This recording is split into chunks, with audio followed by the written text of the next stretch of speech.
Welcome बच्चों। आज हम स्टार्ट कर रहे हैं अपना क्लास 12th फिजिक्स का एक नया फ्रेश बैच। और ये बैच उन लोगों के लिए, उन स्टूडेंट्स के लिए बहुत ज़्यादा इंपॉर्टेंट है जो अपने क्लास 12th बोर्ड की स्टडीज़ को लेकर एकदम लेज़र की तरह फोकस है। इस बैच में, जैसे कि मैंने आपको पहले भी बताया था अनाउंसिंग वीडियो जो अब से 3 दिन पहले आई थी, कि इस बैच में हम लोग सिर्फ और सिर्फ क्लास 12th के ही टॉपिक्स डिस्कस करने वाले हैं। तो batch is going to be very important for those students जो क्लास 12th के बोर्ड के एग्ज़ाम को लेकर अभी बहुत अच्छे तरीके से फोकस हो चुके हैं। आज हम स्टार्ट कर रहे हैं अपने इलेक्ट्रोस्टैटिक्स चैप्टर को, और आज हमारा लेक्चर नंबर 1 स्टार्ट होने वाला है। तो इलेक्ट्रोस्टैटिक्स को स्टार्ट करते हैं with lecture number 1 and today we are going to discuss the topic. आज का टॉपिक हमारा होगा electric charges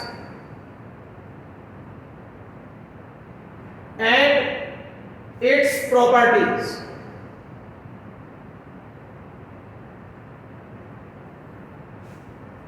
electric charges and properties. अब आज के टॉपिक की पहले इंपॉर्टेंस क्या है ये समझ लीजिए। बेटा हमारा चैप्टर, हमारा जो सिलेबस है वो 2 बुक्स में डिवाइडेड है, 2 वॉल्यूम्स में डिवाइडेड है।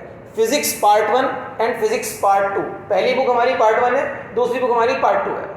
एंड दोनों ही बुक्स ऑलमोस्ट 35 मार्क्स की आती है हमारे थ्योरी एग्जाम, जो 70 मार्क्स का होता है। जो फर्स्ट पार्ट है हमारा, द फर्स्ट पार्ट, वो फर्स्ट पार्ट में आने वाले सारे चैप्टर्स कहीं ना कहीं चार्ज के ऊपर ही डिपेंड करते हैं। फर्स्ट पार्ट के chapters electrostatics, current, electricity, then we will be having magnetic effects of current, और उसके बाद आएगा इलेक्ट्रोमैग्नेटिक इंडक्शन और ऑल्टरनेटिंग करंट, और लास्ट चैप्टर होता है हमारा फर्स्ट बुक में इलेक्ट्रोमैग्नेटिक वेव्स। ये सारे चैप्टर हमारे चार्ज के ऊपर ही डिपेंड करते हैं। अगर ये सारे चैप्टर, मतलब 50% of the weightage of the syllabus charge के ऊपर डिपेंड करता है, तो इट इज़ वेरी इंपॉर्टेंट कि आज की क्लास में, आज के लेक्चर में हम चार्ज की बेसिक प्रॉपर्टीज़ को समझें। चार्ज के फंडामेंटल्स क्या क्या हैं ये समझना हमारे लिए बहुत ज़रूरी है, कि चार्ज का जो कॉन्सेप्ट है वो कहाँ से आया है। अगर चार्ज के बेसिक कॉन्सेप्ट्स को ही नहीं समझेंगे तो ये सारे जो आपके चैप्टर्स हैं जिनका कवरेज कितना है 35 मार्क्स, वो सारा का सारा आपका जो सिलेबस है वो कहीं ना कहीं वीक रह जाएगा, क्योंकि बेसिक कॉन्सेप्ट आज ही डिस्कस हो रहा है इन सभी चैप्टर्स का। तो आइए स्टार्ट करते हैं हम अपने आज के लेक्चर को विद चार्ज। सबसे पहले हमें देखना है कि ये चार्ज है क्या, लेकिन उससे भी पहले मैं आपको बताऊंगा इलेक्ट्रोस्टैटिक्स का मीनिंग क्या है, क्योंकि जिस चैप्टर को आज हम स्टार्ट कर रहे हैं, जिस यूनिट को आज हम स्टार्ट कर रहे हैं, अगर उसका नाम का मतलब ही आपको नहीं पता है तो बड़ी गड़बड़ हो जाने वाली है। इलेक्ट्रोस्टैटिक्स, इलेक्ट्रोस्टैटिक्स खुद 2 वर्ड से मिलकर बना है। स्टैटिक्स का मीनिंग होता है एट रेस्ट, और इलेक्ट्रो वर्ड का मीनिंग है एक तरीके से चार्जेस। इलेक्ट्रो वर्ड का मीनिंग होता है चार्जेस। तो इस चैप्टर में हमें क्या पढ़ना है? इस चैप्टर में हमें पढ़ना है चार्जेस जो कि रेस्ट पर रहेंगे, और उन चार्जेस के पास क्या क्या प्रॉपर्टीज होती हैं जब वो रेस्ट पर होते हैं। So we will be discussing in electrostatics charges and their properties when they are at rest. तो सबसे पहले हम स्टार्ट कर रहे हैं चार्ज को। अब चार्ज का कॉन्सेप्ट कैसे आया, स्टार्टिंग में चार्ज के बारे में लोगों को कैसे पता चला? तो स्टार्टिंग में कब, स्टोन एज में हमने पढ़ा है अपने जूनियर क्लासेस में, कि जब स्टोन एज के लोगों ने पहली बार कोई भी 2 ऑब्जेक्ट्स को आपस में रब किया, तो उन्होंने क्या नोट किया? उन्होंने नोटिस किया कि कुछ स्पार्क्स आते हैं, चिंगारियाँ निकलती हैं, और उससे आग भी लग जाती है। स्टोन एज में आपने पढ़ा होगा ना कि अगर लोग 2 स्टोन्स को एक दूसरे के साथ ऐसे रब करते थे तो स्टोन्स से चिंगारियाँ निकलती थी, स्पार्क्स निकलते थे, और स्पार्क्स से क्या बन जाती थी? आग बन जाती थी। बस यहीं से हमारा चार्ज का कॉन्सेप्ट स्टार्ट होता है। फिर उसके बाद कुछ और सालों के बाद में कुछ साइंटिस्ट ने ऑब्जर्व किया कि जब भी 2 ऑब्जेक्ट्स को रब किया जाता है, व्हेनेवर वी रब 2 ऑब्जेक्ट्स टुगेदर, तो उन दोनों ऑब्जेक्ट्स के पास कुछ ऐसी प्रॉपर्टीज डेवलप हो जाती हैं जिसकी वजह से वो दोनों ऑब्जेक्ट जब एक दूसरे के पास में आते हैं तो वो एक दूसरे को अट्रैक्ट करते हैं। ऐसे कुछ ऑब्जेक्ट्स साइंटिस्ट ने जो रब किए, चलिए वो डिस्कस कर लेते हैं। जैसे कि फॉर एग्जांपल एक ग्लास रोड,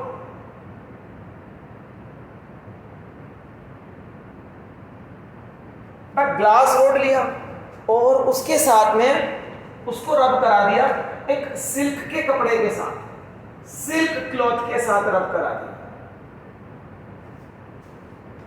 जब एक ग्लास रोड को एक सिल्क क्लॉथ के साथ रब कराया, for example this is a silk cloth, और उसको ग्लास रोड के साथ ऐसे रब करा दिया, तो लोगों ने देखा कि जब इनको रब कराने के बाद, after rubbing them, after rubbing, they observe कि when they are placed closer to each other,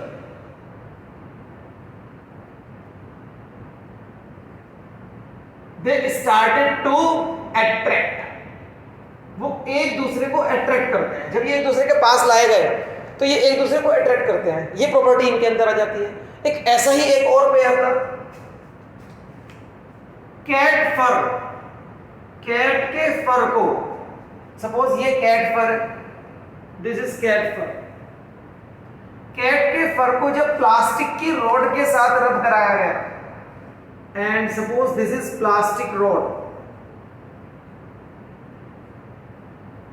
तो ये दोनों ऑब्जेक्ट्स भी जब पास में लाए गए रब करने के बाद, इनके साथ भी यही वाली प्रॉपर्टी ऑब्जर्व की गई, they started to attract each other. Glass rod, silk cloth आपस में एक दूसरे को अट्रैक्ट कर रहे हैं, कैट फर और प्लास्टिक रोड रब करने के बाद पास लाए गए तो ये भी एक दूसरे को अट्रैक्ट करते पाए गए। तो इट मींस यहां पर कुछ प्रॉपर्टी डेवलप हो जाती है। ये जो प्रॉपर्टी डेवलप होती है इसको बोलते हैं यहां पर इलेक्ट्रिफिकेशन। ये प्रोसेस है electrification, the process is electrification. ये जो हम रब कर रहे हैं, इस रब करने वाले प्रोसेस को बोला गया इलेक्ट्रिफिकेशन। और इन ऑब्जेक्ट्स को अब रब करने के बाद हम बोलेंगे कि ये ऑब्जेक्ट्स अब इलेक्ट्रीफाइड हैं। तो प्रोसेस क्या था ये? Electrification. After electrification objects are electrified, objects electrify हो जाते हैं। और साथ में एक चीज और देखी गई कि अगर ग्लास रोड और कैट फर, ग्लास रोड और कैट फर को पास पास लाया जाता है तो ये दोनों एक दूसरे को रिपेल कर रहे हैं। और ऐसे ही silk cloth and plastic rod को पास लाया जाता है तो ये दोनों एक दूसरे को रिपेल कर रहे हैं। समझ रहे हैं ना अब आप लोग? देखो एक पेयर हमारे पास था, ये वाला पेयर, फर्स्ट पेयर, ये फर्स्ट पेयर, पेयर 1, इस पेयर को आपस में रब कर दिया, इस पेयर को रब करा और फिर ग्लास रोड को सिल्क क्लॉथ के साथ रब करने के बाद पास पास लाए तो they were found to be attracting each other. ये हमारा सेकंड पेयर है, this is the second pair. Pair 2, cat fur and plastic rod, cat fur और प्लास्टिक रोड को आपस में रब किया और पास पास लाए तो ऑब्जर्व दैट कि ये दोनों भी एक दूसरे को अट्रैक्ट कर रहे हैं। लेकिन इस ग्लास रोड को कैट फर के पास लाए तो ये दोनों एक दूसरे को रिपेल करते हैं। ऐसे ही सिल्क क्लॉथ को प्लास्टिक रोड के पास लाए तो ये भी दोनों एक दूसरे को रिपेल कर रहे हैं। और इस तरीके से और भी बहुत सारी चीज़ों को आपस में रब किया और ये सारी प्रॉपर्टीज ऑब्जर्व की। ये सारी प्रॉपर्टीज ऑब्जर्व करने के बाद इन लोगों के ये समझ आया, इन लोगों ने कुछ ऑब्जर्वेशंस निकाले, कंक्लूजन्स निकाले। क्या थे वो कंक्लूजन्स? कंक्लूजन्स थे 2 कि after rubbing with each other, जो ऑब्जेक्ट्स हम रब कर रहे हैं वो वाले ऑब्जेक्ट्स तो दोनों एक दूसरे को अट्रैक्ट करते हैं, या तो वो दोनों एक दूसरे को अट्रैक्ट करते हैं, अट्रैक्ट करने वाली प्रॉपर्टीज आ जाती हैं और रिपेल करने वाली प्रॉपर्टीज आ जाती हैं। ये 2 तरह की प्रॉपर्टीज आ रही है। ये कंक्लूजन आया, जिन 2 ऑब्जेक्ट्स को हमने रब किया वो तो अट्रैक्ट ही करने हैं और बाकी एक पेयर का ऑब्जेक्ट दूसरे पेयर के ऑब्जेक्ट के साथ रिपेल भी करता है। ग्लास रोड कैट फर के साथ रिपेल कर रहा है लेकिन ग्लास रोड प्लास्टिक रोड के साथ अट्रैक्ट कर रहा है। इस तरह की प्रॉपर्टीज आ रही है। तो या तो 2 ऑब्जेक्ट्स अट्रैक्ट कर रहे हैं या फिर दोनों ऑब्जेक्ट्स रिपेल कर रहे हैं, बस ये 2 प्रॉपर्टी सामने आ रही हैं। तो इस कंक्लूजन से फिर साइंटिस्ट ने कुछ और कंक्लूजन्स भी निकाले। क्या है वो फर्दर कंक्लूजन्स? वो कंक्लूजन्स हैं कि जब भी दोनों ऑब्जेक्ट्स को रब किया जाता है तो उनके पास कुछ ऐसी प्रॉपर्टीज डेवलप हो जाती हैं so that they start to attract each other or they start to repel. या तो वो एक दूसरे के साथ अट्रैक्ट कर रहे हैं या फिर वो रिपेल कर रहे हैं। तो इसका मतलब जो भी प्रॉपर्टी इनके पास आई है वो प्रॉपर्टी सिर्फ दो तरह के नेचर रखती है, क्योंकि दो तरह के कंक्लूजन्स है ना, तो उस प्रॉपर्टी के दो तरह के नेचर हैं और उस प्रॉपर्टी का नाम रखा गया चार्ज। क्या प्रॉपर्टी आ गई इनके पास प्रॉपर्टी आ गई चार्ज। दे आर इलेक्ट्रीफाइड, बोला ना objects are electrified means they are charged. जो उनके पास प्रॉपर्टी आई है वो चार्ज है। इन ऑब्जेक्ट्स के बाद objects after rubbing have charges on them. Objects after rubbing have charges on them. जब ऑब्जेक्ट्स को हम रब करते हैं तो उनके पास चार्जेस आ जाते हैं, और ये चार्ज क्योंकि दो तरह के ही फिनोमेना ऑब्जर्व हो रहे हैं, अट्रैक्शन और रिपल्जन, तो यहां से उस वक्त के साइंटिस्ट ने बोला कि charges are of two types. Charges दो तरह के ही होते हैं, they are of two types. Charges दो तरह के होते हैं। एक और यहां पर ऑब्जर्वेशन था। क्या ऑब्जर्वेशन था? एक ऑब्जर्वेशन ये भी था कि अगर मैंने ग्लास रोड को सिल्क क्लॉथ के साथ रब किया, suppose this is a silk cloth and this is glass rod, रब किया, रब करने के बाद उनको काफ़ी पास लाया, they are attracting each other. लेकिन अगर मैंने इनको कांटेक्ट में ले आया और फिर इनको कांटेक्ट से हटाकर फिर पास में लाया, then no attraction between them. अब कोई अट्रैक्शन नहीं है इनके बीच में। इट मीन्स कि अगर चार्ज्ड ऑब्जेक्ट्स को आप एक दूसरे के साथ टच करा दें, पहले तो उनको रब करके चार्ज कराया, अब इन्हीं दोनों को टच कराकर हटा दो, तो अब ये अट्रैक्ट नहीं करेंगे एक दूसरे को। मतलब जब ये चार्ज्ड ऑब्जेक्ट टच कर लेते हैं एक दूसरे को तो इनकी ये प्रॉपर्टी खत्म हो जाती है, ये वाली प्रॉपर्टी इनकी खत्म हो जाती है। मतलब चार्जेस नलीफाई हो जाते हैं। कौन सी प्रॉपर्टी? चार्ज वाली प्रॉपर्टी। अगर दो चार्ज ऑब्जेक्ट जिनको कैसे चार्ज किया गया है, एक दूसरे के साथ रब करके, अगर आप उन दोनों ऑब्जेक्ट्स को एक दूसरे के साथ टच करा दो तो ये प्रॉपर्टी उनकी नलीफाई हो जाती है, खत्म हो जाती है। तो यहां से हम क्या कह सकते हैं?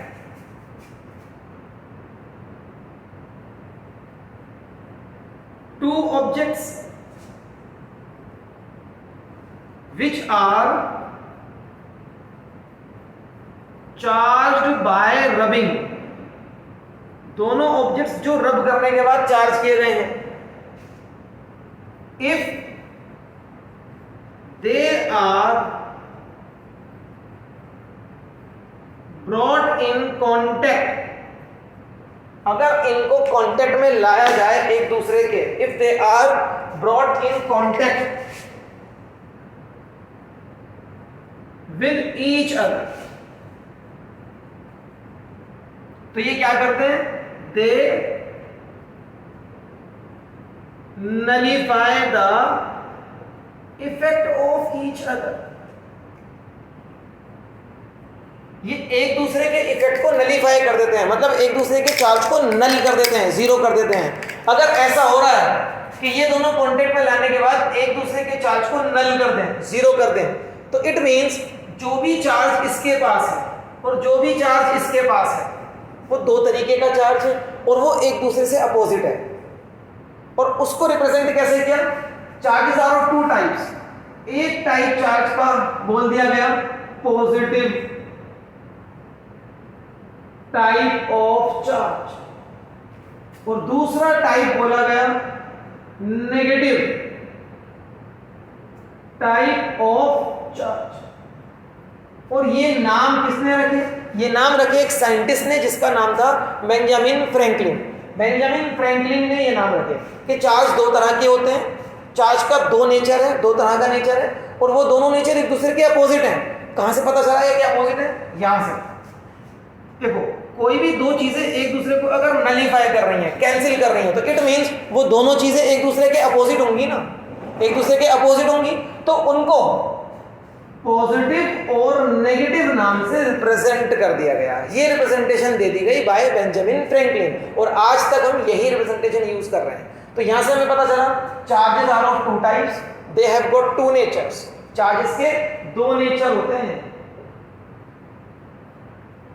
एक नेचर पॉजिटिव कहलाएगा, एक नेचर नेगेटिव कहलाएगा, और ये दोनों नेचर एक दूसरे के अपोजिट होते हैं, अपोजिट नेचर्स। ये दोनों नेचर एक दूसरे के अपोजिट होते हैं, तभी तो ये कैंसिल कर पा रहे हैं एक दूसरे को, ठीक है ना। तो ये सारे ऑब्जर्वेशंस काफी टाइम पहले कुछ साइंटिस्ट ने देखे और वहां से ये सब चीजें कंक्लूड की कि चार्जेस किस तरीके से ऑब्जेक्ट्स पर आ रहे हैं। अब एक कन्वेंशन के अकॉर्डिंग ग्लास रोड पर जो चार्ज आ रहा है और कैट फर पर जो चार्ज आ रहा है उस चार्ज को बोला गया पॉजिटिव। इन पे जो चार्ज आ रहा है वो पॉजिटिव है और इन पे जो चार्ज आ रहा है वो नेगेटिव है। नेगेटिव नेगेटिव मींस जब ग्लास रोड को सिल्क क्लॉथ के साथ रब करते हैं तो आज हम जानते हैं कि ग्लास रोड पर पॉजिटिव चार्ज आएगा, सिल्क क्लॉथ पर नेगेटिव चार्ज आएगा। इसी तरीके से अगर हम कैट फर के साथ प्लास्टिक रोड को रब करेंगे तो कैट फर पे पॉजिटिव चार्ज आता है, प्लास्टिक रोड पर नेगेटिव चार्ज आता है। इस तरीके से चार्जेस आ रहे हैं। तो ये बेसिक कॉन्सेप्ट चार्जेस के हमारे क्लियर होने चाहिए कि चार्ज क्या है, चार्ज कैसे आ रहा है, ठीक है। ऑब्जेक्ट्स पे चार्ज कैसे आ रहा है, रब करने से। जब भी हम दो ऑब्जेक्ट को एक दूसरे के साथ रब करते हैं तो उनके पास कुछ प्रॉपर्टी डेवलप हो जाती है, प्रोसेस को इलेक्ट्रिफिकेशन बोलते हैं। ऑब्जेक्ट्स इलेक्ट्रीफाइड हो जाते हैं, मतलब वो चार्ज हो जाते हैं। प्रॉपर्टी का नाम है चार्ज, उनके ऊपर चार्जेस डेवलप हो जाते हैं। चार्जेस सिर्फ दो ही तरह के हैं, क्यों? क्योंकि जब हम ऑब्जेक्ट्स को रब करते हैं, बहुत सारे ऑब्जेक्ट्स पेयर में रब करे गए, उसके बाद ऑब्जर्व किया कि या तो ऑब्जेक्ट्स एक दूसरे को अट्रैक्ट कर रहे हैं या रिपेल कर रहे हैं, मतलब दो ही तरह की प्रॉपर्टीज शो हो रही हैं, दो ही तरह के फिनोमिना शो हो रहे हैं। तो यहाँ से पता चला कि चार्जेस बस दो ही तरह के होते हैं। अब एक चीज़ और ऑब्जर्व की कि जो दो ऑब्जेक्ट्स एक दूसरे के साथ रब करके चार्जेस डेवलप करते हैं अपने ऊपर, अगर उन दोनों को वापस कांटेक्ट में ले आया जाए तो कांटेक्ट में आते ही वो एक दूसरे के चार्ज को नल कर देते हैं। अगर वो एक दूसरे के चार्ज को नल कर देते हैं तो इसका मतलब इन दोनों पर जो चार्ज आया है वो डिफरेंट टाइप ऑफ चार्ज आया है, वो एक दूसरे का अपोजिट काइंड ऑफ चार्ज आया है, एक दूसरे का अपोजिट नेचर ऑफ चार्ज आया है इनके पास। और वो दो अपोजिट नेचर ऑफ चार्जेस को नाम रखा गया positive charge and negative charge. और आज हम ये जानते हैं कि इस ग्लास रोड को सिल्क क्लॉथ के साथ रब करने के बाद पॉजिटिव चार्ज आता है और सिल्क क्लॉथ के पास नेगेटिव चार्ज आता है। लेकिन ये चार्ज रब करने के बाद आता किस तरह से है, किस तरीके से चार्जेस एक दूसरे के ऊपर डेवलप हुए, तो पता चल गया रब करेंगे चार्ज आएगा, लेकिन ये आता कैसे है अब हम इसको देखेंगे आगे। और इसको देखने के लिए थोड़ा सा हमें एटम का स्ट्रक्चर याद रहना चाहिए, जो आपने क्लास 9-10 में भी पढ़ा है और 11th में भी आपने केमिस्ट्री में एटम का स्ट्रक्चर पढ़ा ही है। यहाँ तक आपको कोई प्रॉब्लम नहीं होनी चाहिए बेटा। यहाँ तक का जो भी अभी लिखा है आपको क्या कर लेना है, आपको इसे अभी कॉपी कर लेना है। वीडियो क्लासेस अटेंड करने का आपको मैं एक मास्टर तरीका बता देता हूँ कि जब भी आप ये वीडियो क्लासेस अटेंड करेंगे आप अपने साथ में रजिस्टर ज़रूर रखिएगा नोट्स बनाने के लिए। साथ साथ नोट्स बनाइए बिल्कुल वैसे ही जैसे किसी भी क्लास में बैठकर जब टीचर आपको पढ़ाता है तो आप नोट्स मेंटेन करते हैं ना। नोट्स मेंटेन करेंगे फिर घर जाकर देखेंगे कि आज क्या पढ़ाया गया, बिल्कुल वैसे ही वीडियो क्लास में भी आपको करना है। बट वीडियो क्लास में आपके साथ एक और बेनिफिट है कि आप कहीं पर भी इसको पॉज करके अपने नोट्स को मेंटेन कर सकते हैं। ओके, तो अभी आप क्या करें, वीडियो को पॉज करें, नोट्स को मेंटेन करें, या स्क्रीनशॉट लेना चाहते हैं स्क्रीनशॉट ले लें। मैं भी एक शॉट आपके लिए ले लेता हूँ।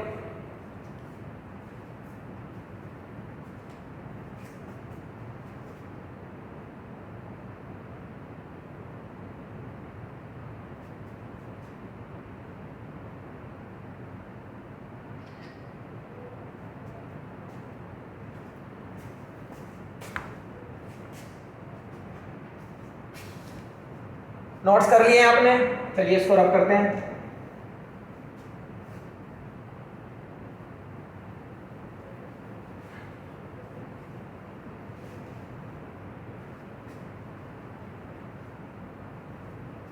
बच्चों वीडियो क्लासेस में आपको अपने ऊपर ये कंट्रोल करना होगा कि आप वीडियो क्लासेस को स्किप नहीं करेंगे बिल्कुल भी। स्किप करेंगे तो कहीं ना कहीं टीचर उस टाइम पीरियड में कोई ना कोई ऐसा कॉन्सेप्ट डिस्कस कर चुका होगा जो आप जंप कर चुके हैं, स्किप कर चुके हैं, और वो आपका कॉन्सेप्ट छूट जाएगा। कॉन्सेप्ट छूट जाएगा तो वीडियो क्लास का जो आपको बेनिफिट होना चाहिए था वो कभी नहीं होगा। तो क्लासेस को बिल्कुल भी स्किप ना करें, पूरी क्लास आपको वॉच आउट करनी है। कहीं ना कुछ ऐसा कॉन्सेप्ट आता रहेगा जो आपको नोट करना बहुत ज़्यादा इंपॉर्टेंट हो जाता है। ओके, तो video classes are very beneficial. आप अपने स्पीड पर वीडियो क्लासेस कर सकते हैं। कहीं पर आपको ज़रूरत लगे पॉज करिए, नोट्स कीजिए। कहीं कहीं पर आपको लग रहा है कि नहीं ये कॉन्सेप्ट अभी एक बार में समझ में नहीं आया, आप क्या कर सकते हो, रिवाइंड कर सकते हो और वापस से टॉपिक को दोबारा सुन सकते हो। चलिए आगे बढ़ते हैं। आगे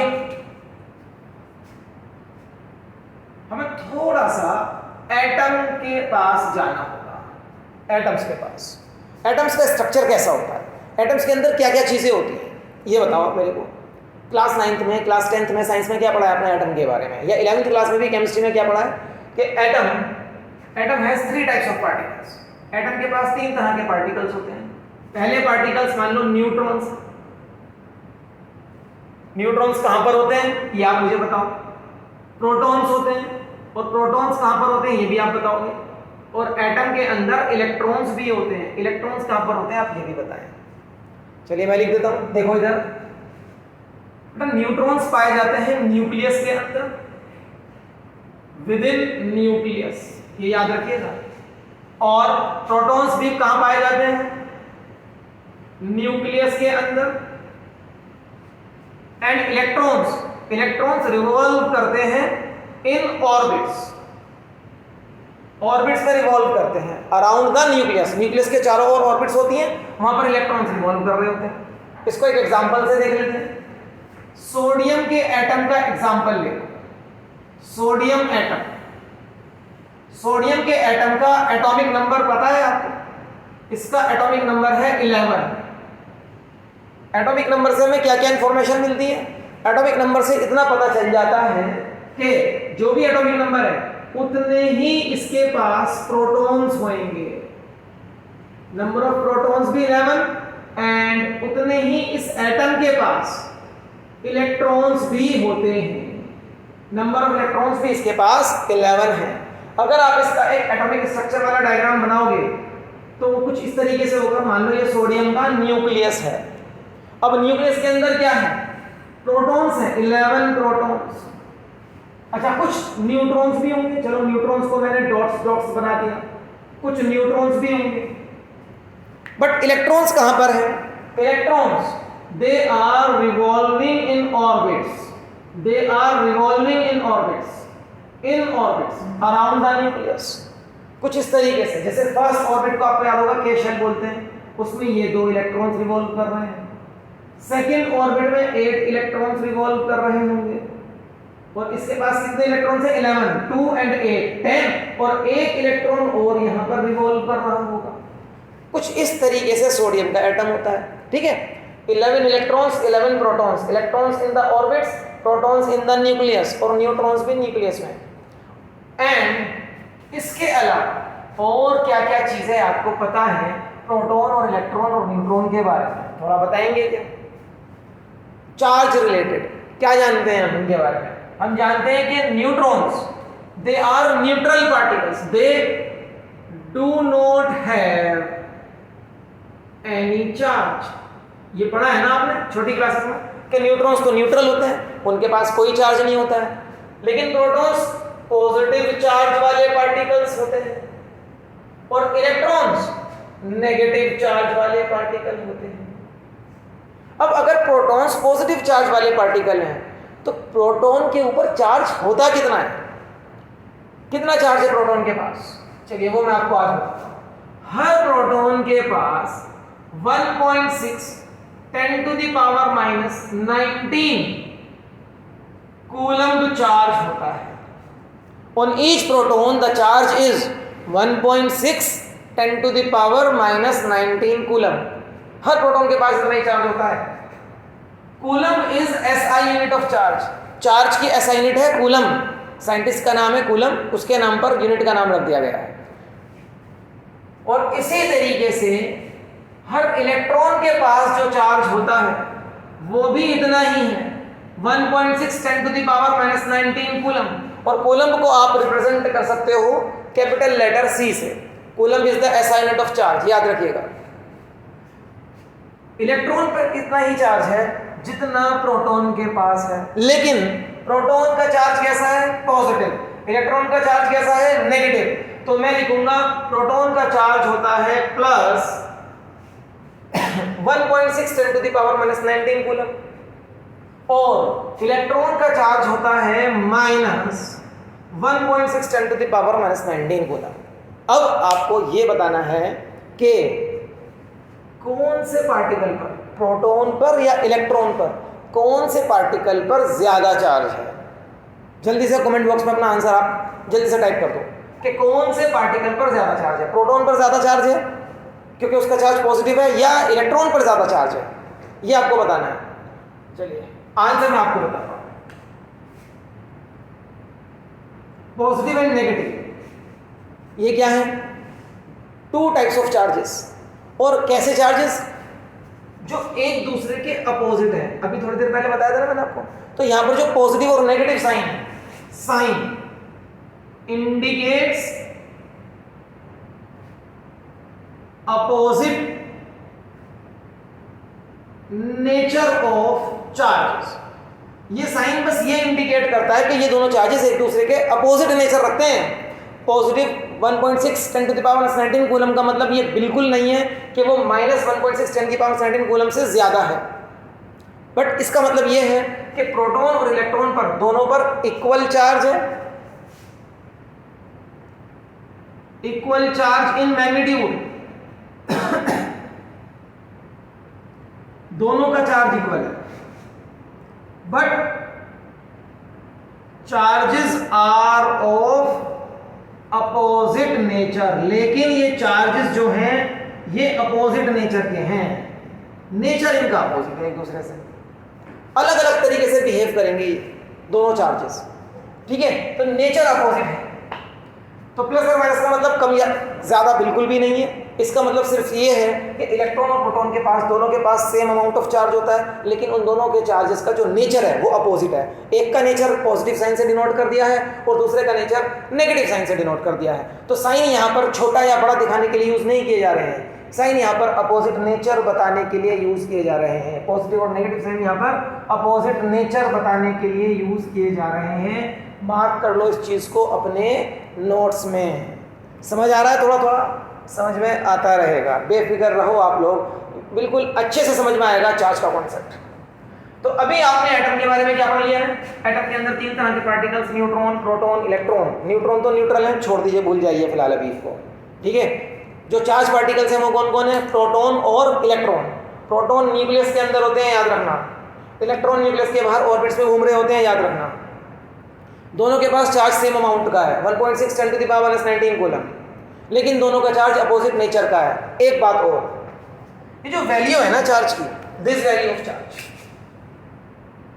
जो एक प्रोटॉन के पास या एक इलेक्ट्रॉन के पास होती है 1.6 10 to the power minus 19 coulomb, 1.6 10 to the power minus 19 coulomb, ये जो चार्ज की वैल्यू है, ये चार्ज की वैल्यू एक कांस्टेंट वैल्यू है। कांस्टेंट मतलब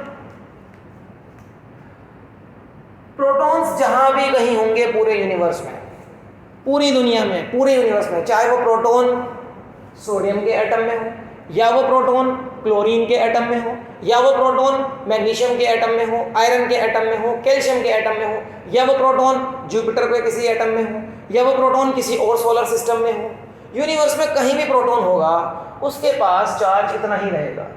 इसी तरीके से यूनिवर्स में कहीं भी इलेक्ट्रॉन, कोई सा भी इलेक्ट्रॉन होगा उसके पास चार्ज इतना ही रहेगा। या वो इलेक्ट्रॉन मेरे अंदर हो या वो इलेक्ट्रॉन आपके अंदर हो, इलेक्ट्रॉन पे charge 1.6 10 to the power minus 19 coulomb ही रहेगा, माइनस वाला, और प्रोटॉन पे charge 1.6 10 to the power minus 19 coulomb ही रहेगा, प्लस वाला।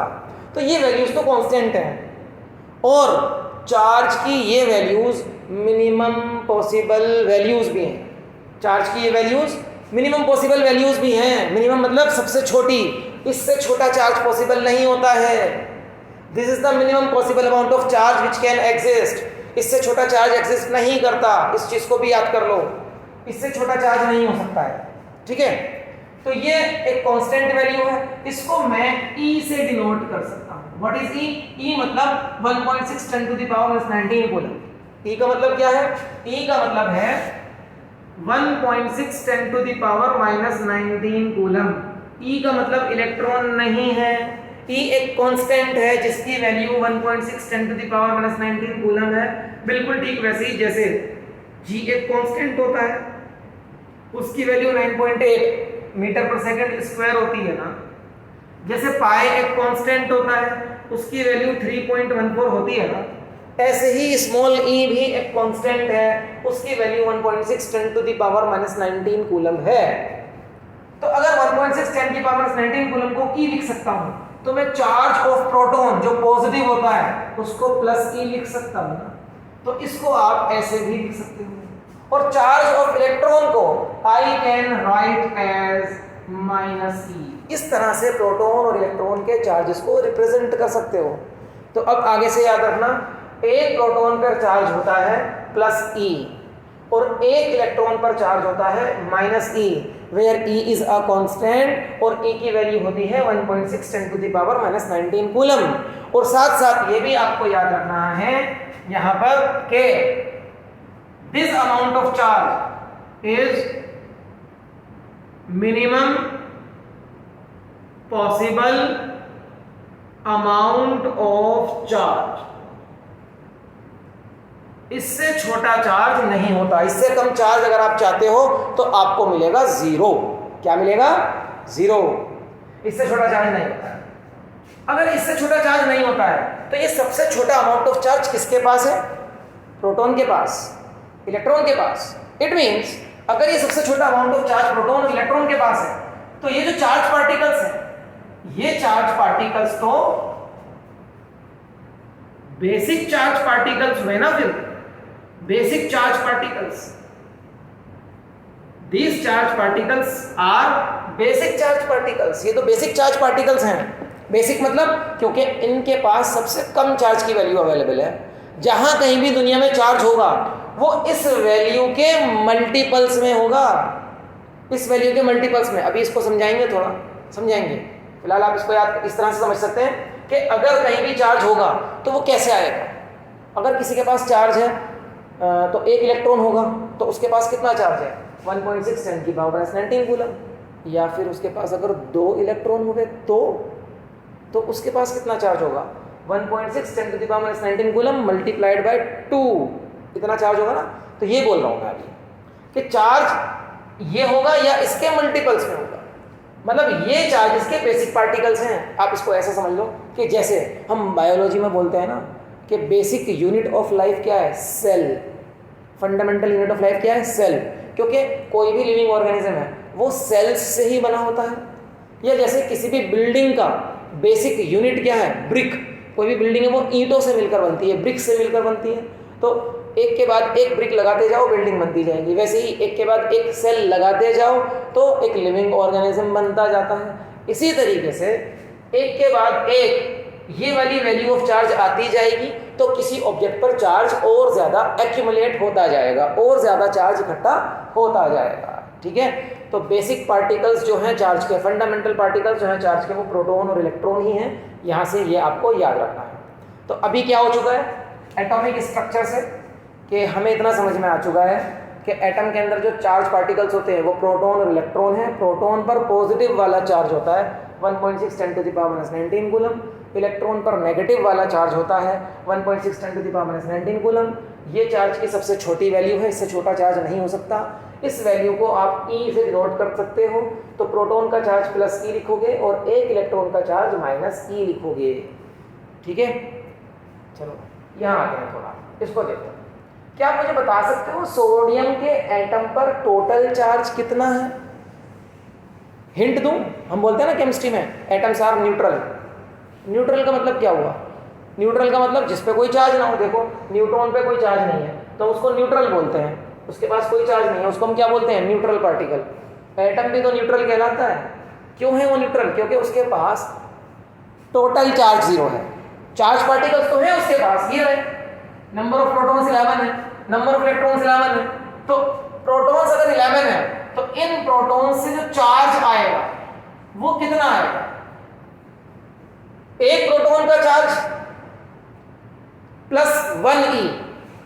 11 प्रोटॉन्स का चार्ज प्लस 11e, ऐसे ही एक इलेक्ट्रॉन का चार्ज -1e है ना, तो 11 इलेक्ट्रॉन्स का चार्ज -11e, टोटल चार्ज कितना हो गया +11e -11e, 0, मतलब न्यूट्रल, इसी को तो न्यूट्रल कहा गया। दैट इज वाई हम बोलते हैं एटम्स न्यूट्रल होते हैं, एटम्स आर न्यूट्रल। चलो एक छोटा सा क्वेश्चन मैं आपको यहाँ पर दे रहा हूँ, यहाँ पर आप वीडियो को पॉज करेंगे क्वेश्चन सुनने के बाद और ये क्वेश्चन अटेम्प्ट करेंगे। आपको क्या क्वेश्चन करना है बच्चों, वीडियो पॉज कर लो और क्वेश्चन आपका ये है, फाइंड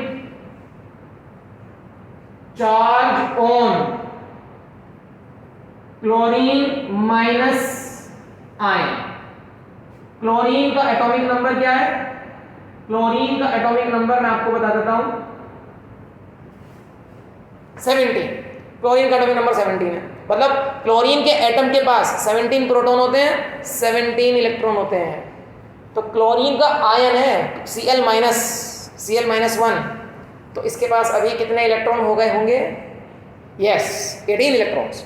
चलिए आप आंसर फाइंड आउट कीजिए पॉज करने के बाद। क्या आपका आंसर -1 आया, ये आंसर गलत है, -1 नहीं बच्चों, आपका आंसर आएगा -1 × E।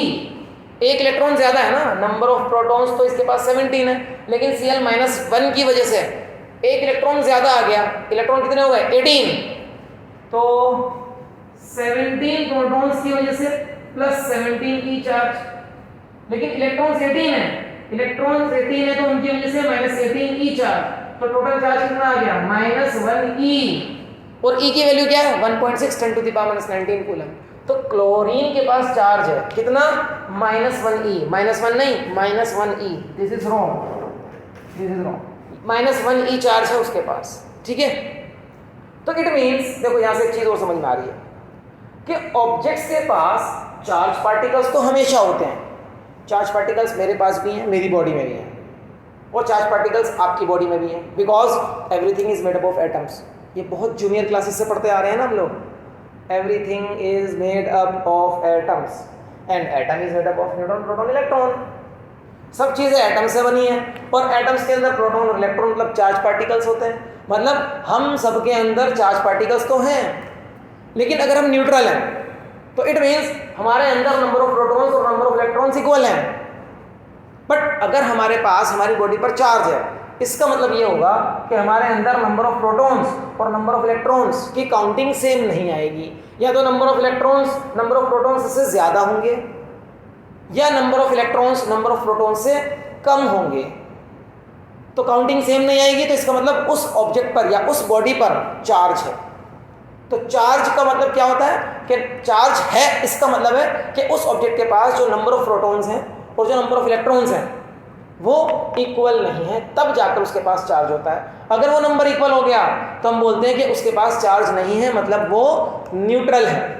तो अभी आप ये सारा कुछ नोट्स में अपने मेंटेन कीजिए, वीडियो को पॉज कर सकते हैं नोट्स बनाने के लिए, या फिर स्क्रीनशॉट लेना है ले लो, मैं आपके लिए एक शॉट ले लेता हूँ।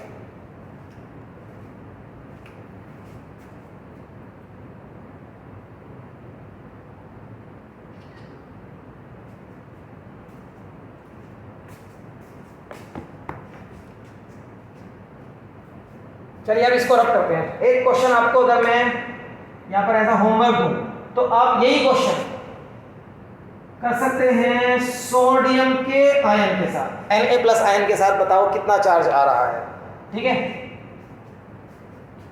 ये आपका होमवर्क है, ये मैं आपको आंसर यहाँ नहीं दूंगा। अपना अपना आंसर कैलकुलेट करने के बाद कमेंट बॉक्स में जरूर दें।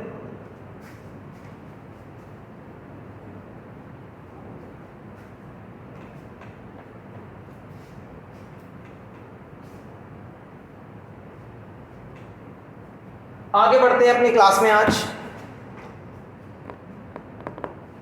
आगे देखो, अब इतना समझ में आ चुका है कि चार्ज किसी भी ऑब्जेक्ट पे अगर है तो उसका रीज़न यही रहेगा कि या तो उस ऑब्जेक्ट के पास इलेक्ट्रॉन्स की काउंटिंग प्रोटॉन की काउंटिंग से ज़्यादा है, या फिर उसके पास इलेक्ट्रॉन की काउंटिंग प्रोटॉन की काउंटिंग से कम है। अब हम देखेंगे कि एक दूसरे ऑब्जेक्ट के पास रब करने के बाद चार्ज कैसे आया, ये चेक करना है। चलिए इसके लिए एक एग्जांपल सेटअप करते हैं।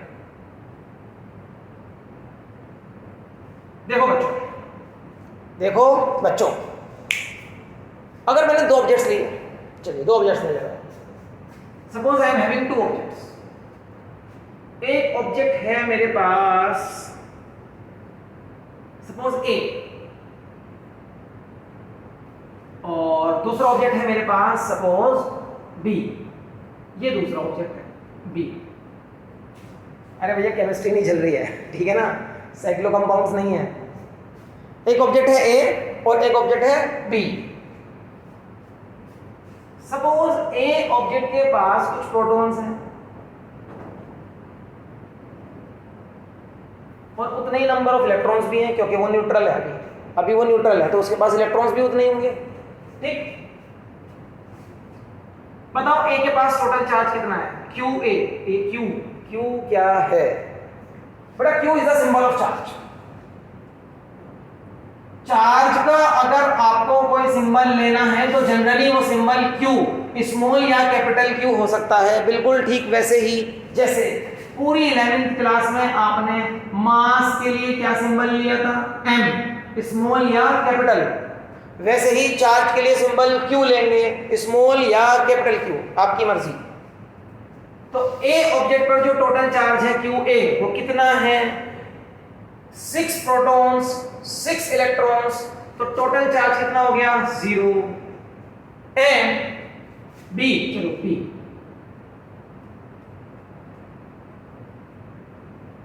बी के पास मान लो 7 प्रोटॉन्स हैं, 7 इलेक्ट्रॉन्स हैं, तो बी के पास भी चार्ज कितना हो गया? 0। एंड सपोज ये एक सिस्टम है, दिस इज अ सिस्टम, और इस सिस्टम के पास टोटल चार्ज कितना होगा? Charge of A plus charge of B. A का चार्ज कितना? 0, बी का चार्ज कितना? 0, तो total charge of the system is also 0। अभी समझ में आ रहा है कितना? एक सिस्टम लिया, उस सिस्टम के अंदर दो ऑब्जेक्ट्स हैं ए एंड बी। ए के पास कुछ प्रोटॉन्स हैं और उतने इलेक्ट्रॉन्स हैं, तो उसका टोटल चार्ज 0। बी के पास भी कुछ प्रोटॉन्स हैं और उतने इलेक्ट्रॉन्स हैं, तो बी का भी चार्ज 0, क्योंकि दोनों का चार्ज इंडिविजुअल 0 है, तो सिस्टम के पास 0 + 0 टोटल चार्ज 0। अब मैंने क्या कर दिया है, इस सिस्टम के अंदर ही अंदर, अच्छा ये ऐसा सिस्टम है कि इस सिस्टम के बाहर क्या हो रहा है इसे कुछ नहीं पता। इस सिस्टम को ना तो बाहर से कुछ लेना है ना बाहर से कुछ देना है, ना तो ये बाहर से कुछ लेगा ना अपने बाहर कुछ देगा। ऐसे सिस्टम को बोलते हैं आइसोलेटेड सिस्टम। ये एक आइसोलेटेड सिस्टम है, इसे किसी से कुछ लेना देना नहीं करना है, ये एक आइसोलेटेड सिस्टम है। ठीक है, अब मैंने इस आइसोलेटेड सिस्टम में इन दोनों ऑब्जेक्ट्स को रब कर दिया है। क्या कर दिया है? रब। इनको उठाया, एक दूसरे के साथ रब कर दिया। आफ्टर रबिंग क्या सिचुएशन होगी इस सिस्टम की, और इस सिस्टम के अंदर जो ऑब्जेक्ट्स हैं ए एंड बी, उनकी क्या सिचुएशन होगी? चलिए देखते हैं।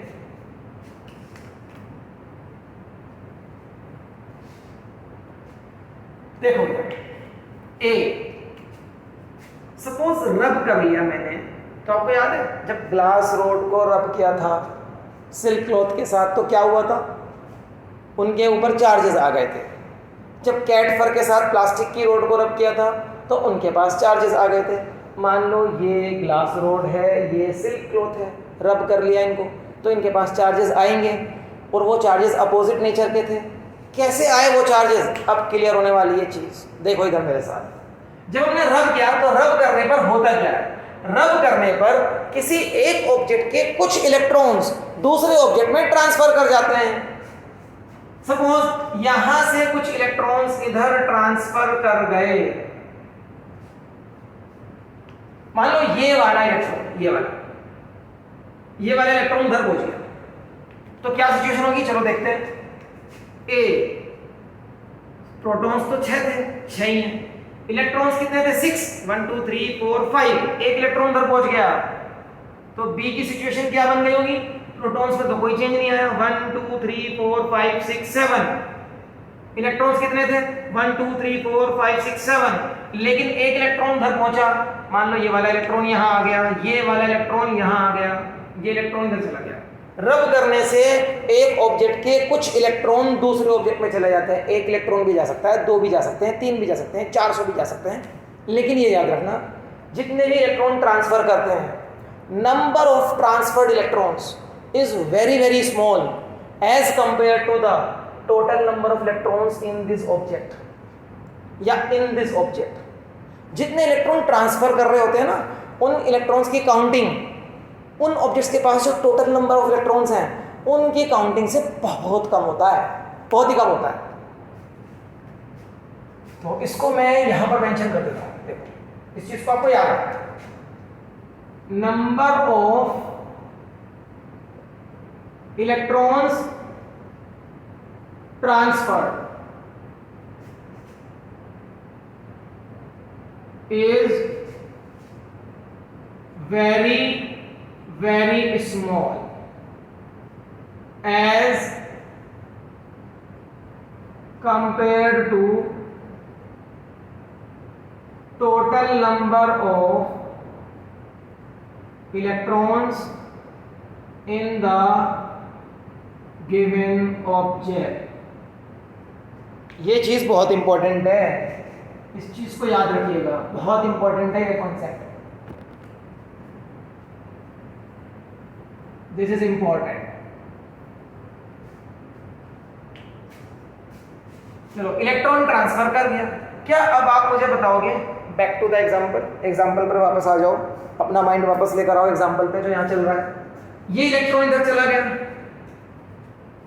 अब मुझे बताओ ए पर कितना चार्ज है और बी पर कितना चार्ज है। चेक करो, क्या ए के पास प्रोटॉन्स और इलेक्ट्रॉन्स की काउंटिंग बराबर है?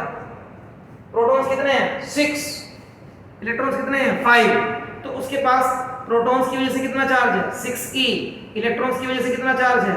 -5e। अरे भाई एक प्रोटॉन पे +e चार्ज होता है ना, तो 5 प्रोटॉन्स पर कितना चार्ज होगा? सॉरी 6 प्रोटॉन्स पर कितना चार्ज होगा? +6e। और एक इलेक्ट्रॉन पर e चार्ज होता है माइनस वाला, तो 5 इलेक्ट्रॉन्स पर कितना चार्ज होगा? -5e। तो टोटल चार्ज इस पर कितना है? +6 -5 +1e। इस पे चार्ज है +e, और इसी तरीके से इस पे चार्ज होगा -e। आप चेक कर लो, +7e -8e, +7e -8e कितना आ रहा है? -1e। इस पे चार्ज +e, इस पे चार्ज -e। लो हो गए चार्ज। जब दो ऑब्जेक्ट्स को रब करते हैं तो उनके ऊपर चार्जेस क्यों आ जाते हैं? क्योंकि एक ऑब्जेक्ट के अंदर से दूसरे ऑब्जेक्ट में इलेक्ट्रॉन ट्रांसफर हो जाते हैं। This is the reason. Electrons ही ट्रांसफर होंगे, क्या प्रोटॉन ट्रांसफर नहीं हो सकते? क्या प्रोटॉन ट्रांसफर नहीं हो सकते? याद करो, प्रोटॉन न्यूक्लियस के अंदर होते हैं। सोडियम का एटम बनाया था अभी यहाँ पर थोड़ी देर पहले। कहाँ पर है न्यूक्लियस, कहाँ पर है प्रोटॉन्स, कहाँ पर है? न्यूक्लियस के अंदर। तो प्रोटॉन्स को न्यूक्लियस के अंदर से निकाल के ट्रांसफर कराना बहुत मुश्किल काम है, इसलिए प्रोटॉन कभी भी ट्रांसफर नहीं होगा। इलेक्ट्रॉन घूम रहे होते हैं बाहर ऑर्बिट्स में, वो आवारागर्दी कर रहे होते हैं बाहर, उन्हें वहाँ से निकाल के ट्रांसफर कराना बहुत आसान काम है। ठीक है, तो जब भी दो ऑब्जेक्ट रब करोगे, इलेक्ट्रॉन एक ऑब्जेक्ट में से कूदकर दूसरे ऑब्जेक्ट में चला जाएगा। एक इलेक्ट्रॉन भी जा सकता है, 2 भी जा सकते हैं, 3 भी जा सकते हैं, लेकिन जितने भी इलेक्ट्रॉन ट्रांसफर हो रहे हैं उनकी counting total number of electron से बहुत कम होती है। ये बात याद रखिएगा आप हमेशा। ए के पास चार्ज आ गया, बी के पास चार्ज आ गया, क्या इन दोनों के पास जो चार्ज आया है वो अपोजिट नेचर का है? देखो ये प्लस ये माइनस, अपोजिट नेचर का चार्ज है। दैट इज व्हाई ये एक दूसरे को अट्रैक्ट करते हैं।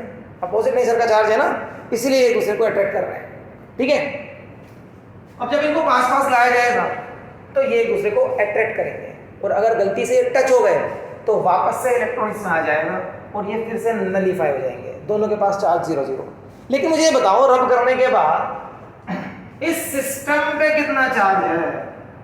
सिस्टम पे चार्ज कितना होगा? ए का चार्ज प्लस बी का चार्ज इज इक्वल्स टू, ए का चार्ज कितना?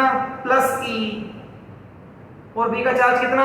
-e। और इन दोनों को क्या करना है? ऐड करना है। ये वाला सिंबल ऐड वाला ये यही है। +e -e को ऐड करोगे क्या आएगा? 0। सिस्टम पे टोटल चार्ज कितना है? 0। रब करने से पहले कितना था? 0। क्या सिस्टम का चार्ज चेंज हुआ? नहीं हुआ। इसका मतलब ये है कि अगर कोई आइसोलेटेड सिस्टम आपके पास है तो उसका चार्ज कभी चेंज नहीं होता। आइसोलेटेड सिस्टम का चार्ज हमेशा कांस्टेंट रहता है। आइसोलेटेड सिस्टम का चार्ज हमेशा कंजर्व रहता है। उसके अंदर आप कितने ही एक्सपेरिमेंट करा लो, उसके अंदर जो ऑब्जेक्ट्स हैं उन ऑब्जेक्ट्स का इंडिविजुअल चार्ज चेंज हो सकता है। देखो ए पे पहले चार्ज 0 था, अब प्लस ई है। बी पर पहले चार्ज 0 था, अब माइनस ई है। लेकिन सिस्टम का ओवरऑल चार्ज कभी भी चेंज नहीं होएगा अगर वो सिस्टम आइसोलेटेड सिस्टम है। Very important property, very important property. अब यहां से हम इस एग्जांपल की हेल्प से चार्ज की कुछ प्रॉपर्टीज को लिस्ट करेंगे। क्या हेडिंग थी आज के हमारे लेक्चर की? Charges and its properties. बेटा चार्ज के बारे में तो बहुत कुछ पढ़ लिया है आज। अब उसकी कुछ प्रॉपर्टीज जो हमने आज डिस्कस करी हैं उन सारी प्रॉपर्टीज को लिस्ट करते हैं। टोटल प्रॉपर्टीज जो मैं आपको बताने वाला हूं वो है 5 प्रॉपर्टीज। तो प्रॉपर्टीज लिस्ट करते हैं। अब आगे हेडिंग हमारी रह जाएगी properties of charges. Properties of charges, properties.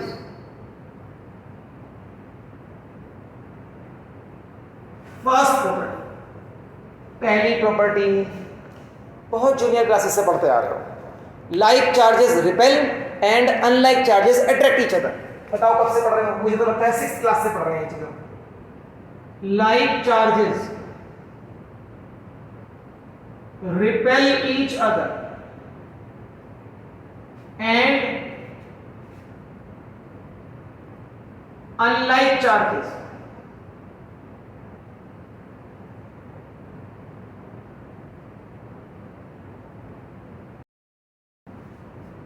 Unlike charges attract each other. तो लाइक चार्जेस एक दूसरे को रिपेल कर रहे हैं और अनलाइक चार्जेस एक दूसरे को अट्रैक्ट कर रहे हैं। अब ये लाइक चार्जेस और अनलाइक चार्जेस का मतलब क्या है? लाइक चार्जेस और अनलाइक चार्जेस का मतलब क्या है? देखो, लाइक चार्जेस का मतलब है कि ऐसे चार्जेस जो दोनों या तो पॉजिटिव हो या फिर दोनों नेगेटिव हो। ये चार्जेस अगर दोनों पॉजिटिव हैं तो ये लाइक चार्जेस कहलाएंगे, या अगर दोनों नेगेटिव है तो ये लाइक चार्जेस कहलाएंगे। और लाइक चार्जेस एक दूसरे को रिपेल करते हैं, मतलब एक दूसरे को भगाएंगे। ये वाला पॉजिटिव इसको भगाएगा, ये वाला पॉजिटिव इसको भगाएगा, they are repelling each other. ऐसे ये वाला नेगेटिव इसको भगाएगा, ये वाला नेगेटिव इसको भगाएगा, they are repelling each other. इनको बोलते हैं लाइक चार्जेस। अगर चार्जेस अनलाइक हुए तो इस तरीके से होंगे अनलाइक चार्जेस। कोई एक चार्ज पॉजिटिव होगा और दूसरा चार्ज नेगेटिव, और ये चार्जेस एक दूसरे को क्या करते हैं? अट्रैक्ट करते हैं। तो ये वाला चार्ज इसको ऐसे अट्रैक्ट कर रहा होगा और बदले में ये वाला चार्ज इसको ऐसे अट्रैक्ट कर रहा होगा। So this property is very simple. ठीक है, एक प्रॉपर्टी तो ये हो गई। दूसरी प्रॉपर्टी पे आ जाओ। दूसरी प्रॉपर्टी है additive nature of charge. Additive nature of charge हो गई है ऑलरेडी। ये प्रॉपर्टी हमें बोल रही है कि किसी भी सिस्टम में आपको टोटल चार्ज फाइंड आउट करना है, तो उस सिस्टम के अंदर जितने भी चार्ज पार्टिकल्स हैं सबके चार्जेस को उनके साइन के साथ उठाकर ऐड कर दो।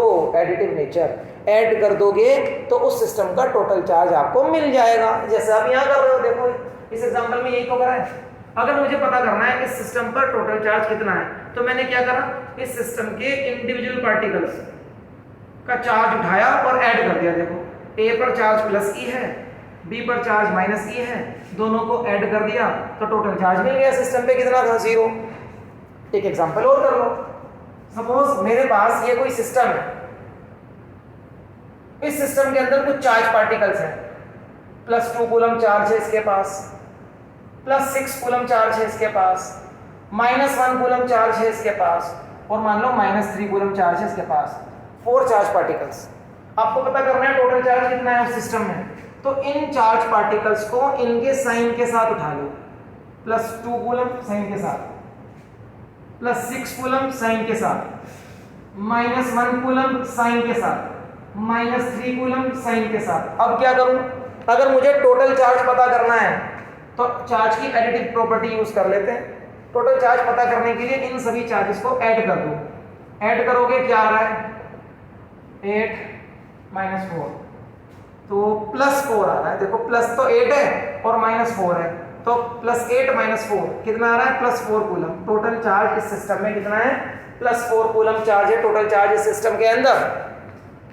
कैसे आया? एडिटिव नेचर ऑफ चार्ज से आया। अब चार्ज की थर्ड प्रॉपर्टी, चार्ज की थर्ड प्रॉपर्टी का नाम है conservation of charge. Conservation of charge हो चुका है, वो भी यहाँ हो चुका है इस एग्जाम्पल में। देखें कैसे? देखो अभी तो आपको थोड़ी देर पहले बताया कि आइसोलेटेड सिस्टम का चार्ज कभी नहीं बदलता, कांस्टेंट रहता है, कंजर्व रहता है। बस यही है कंजर्वेशन ऑफ चार्ज। क्या बोल रहा है conservation of charge? Conservation of charge बोल रहा है charge of an isolated system remains conserve मतलब कांस्टेंट, और आइसोलेटेड सिस्टम मतलब ऐसा सिस्टम जिसे ना तो कुछ बाहर से लेना है ना बाहर देना है, ऐसा सिस्टम जो अपने आप में अकेला सिस्टम है। ऐसे सिस्टम का चार्ज कभी नहीं बदलता, कांस्टेंट रहता है। आपने देख ही लिया इस एग्जांपल में, चाहे उस सिस्टम के अंदर कितने भी एक्सपेरिमेंट हो रहे हैं और चाहे उसको कितना भी टाइम हो जाए, चार्ज नहीं बदलेगा।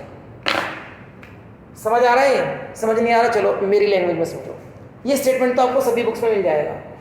एक चीज़ मैं समझाता हूँ आपको याद है कंजर्वेशन ऑफ एनर्जी?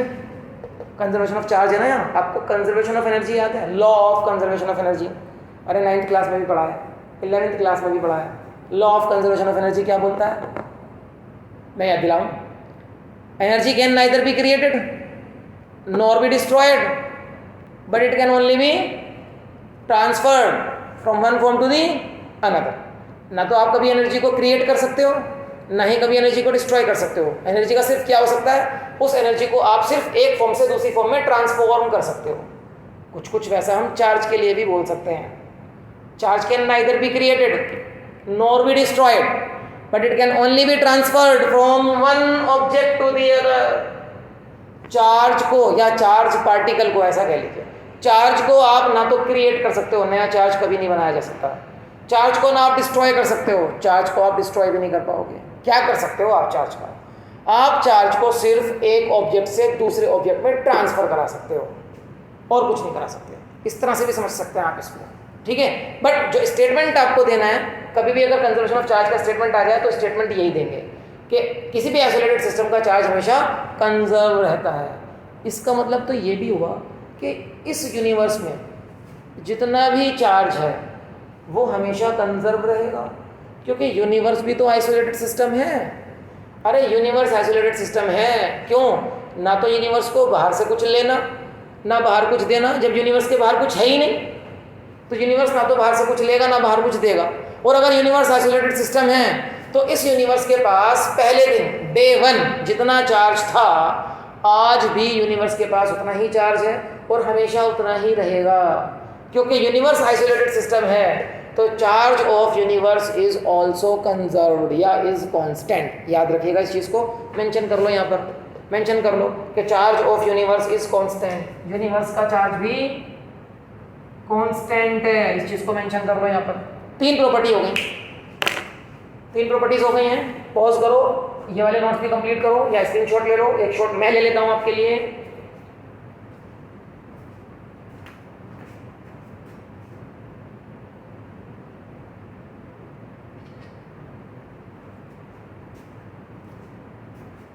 चलिए नोट्स आपने कर लिए होंगे, आगे बढ़ते हैं। कितनी प्रॉपर्टीज डिस्कस करनी है हमें चार्जेस की? 5। कितनी हो चुकी हैं? 3।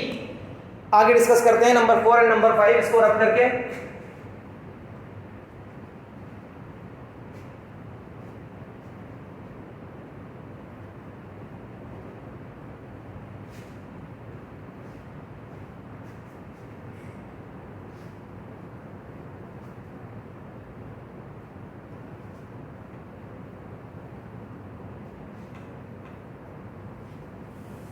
अब समय आता जा रहा है इस क्लास को जल्दी से फिनिश करने का, और हम स्टार्ट करते हैं प्रॉपर्टी नंबर 4। बहुत इंपॉर्टेंट प्रॉपर्टी है, कुछ नया आप इस प्रॉपर्टी में आज सीखोगे, और प्रॉपर्टी का नाम है क्वांटाइजेशन ऑफ चार्ज। ये क्वांटाइजेशन का मतलब क्या है? क्वांटाइजेशन फिजिक्स में बहुत सारी चीज़ों का होता है। बहुत सारी फिजिकल क्वांटिटीज़ हैं ऐसी जो क्वांटाइज्ड हैं, फिलहाल अभी यहाँ पर चार्ज भी क्वांटाइज्ड है, ये हमें समझना है कि चार्ज के क्वांटाइजेशन का क्या मतलब है। चलो इसको समझने के लिए पहले इसका स्टेटमेंट देख लेते हैं कि क्वांटाइजेशन ऑफ चार्ज का स्टेटमेंट क्या है। तो क्वांटाइजेशन ऑफ चार्ज मीन्स या this property states that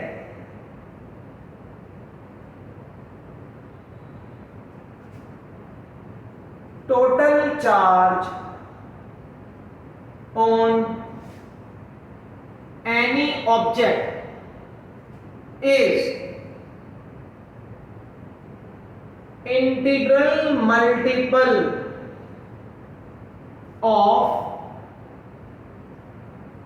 smallest possible value of charge.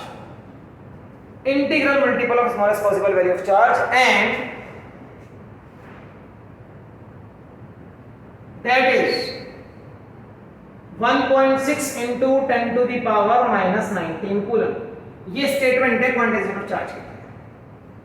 This is the statement for quantization of charge. अगर कोई भी आपसे पूछे what is quantization of charge, ये स्टेटमेंट लगा दूं, आंसर तो बन गया। लेकिन इस स्टेटमेंट को समझना है, रटना नहीं है।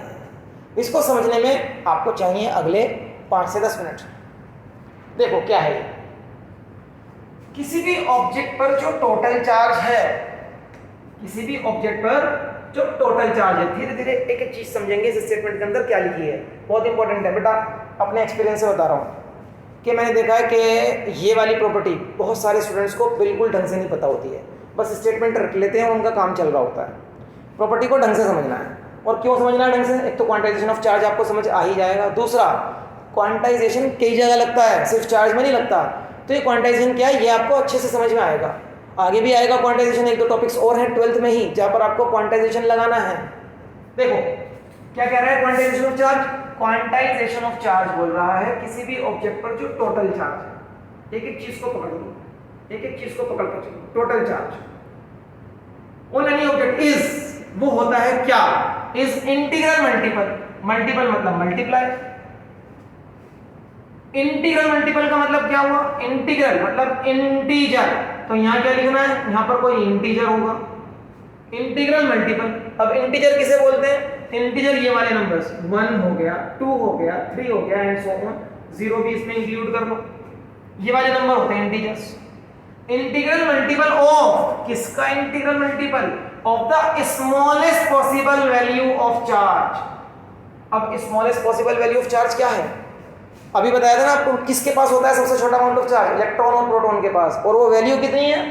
Smallest possible value of charge is 1.6 10 to the power minus 19 coulomb. ये बोल रहा है स्टेटमेंट, ये बोल रहा है। क्या बोल रहा है? कि किसी भी ऑब्जेक्ट पे जो भी टोटल चार्ज होगा वो 1.6 10 to the power minus 19 coulomb का इंटीग्रल मल्टीपल होगा। और ये चीज़ अभी थोड़ी देर पहले मैंने आपको समझाई थी इसी लेक्चर में। अगर किसने लेक्चर सही से देखा है वो अब तक समझ चुका होगा, और अगर अभी तक आपको अच्छे से समझ में नहीं आ रहा है, कंटिन्यू करो, अगले कुछ मिनट्स में आपको ये सब कुछ क्लियर होने वाला है। देखो इसको ढंग से देखते हैं। अगर मैं इसको ऐसे देखूं, देखिए ढंग से देखिए कि किसी ऑब्जेक्ट पे चार्ज आया, तो बेसिक रीजन क्या होता है चार्ज के आने का? बेसिक रीजन होता है इलेक्ट्रॉन का आना या इलेक्ट्रॉन का जाना। ढंग से समझो, जब भी कोई दो ऑब्जेक्ट रब होते हैं, दोबारा बना देता हूं, एक ऑब्जेक्ट ए, एक ऑब्जेक्ट बी, इससे एक इलेक्ट्रॉन इधर चला गया था, याद है आपको? चलो मैं दोबारा बना देता हूं। मान लो ये है 4 4 और ये है 5 और ये है 5। एक इलेक्ट्रॉन यहां से यहां पहुंच गया, ये वाला एक्स्ट्रा इलेक्ट्रॉन। ए के पास कितना चार्ज है? +4 - 3 +e। बी के पास कितना चार्ज है? +5 - 6 तो -e। इलेक्ट्रॉन इधर पहुंचा, ठीक है, एक इलेक्ट्रॉन पहुंचा, तो इसके पास कितना चार्ज आ गया? +e, इसके पास -e। अगर एक और इलेक्ट्रॉन पहुंच जाए, ये वाला इलेक्ट्रॉन भी इधर आ गया, तो अब चार्ज कितना हो जाएगा बेटा? यहाँ पर +4 - 2 +2e, और यहाँ कितना चार्ज हो जाएगा? +5 - 7e -2e।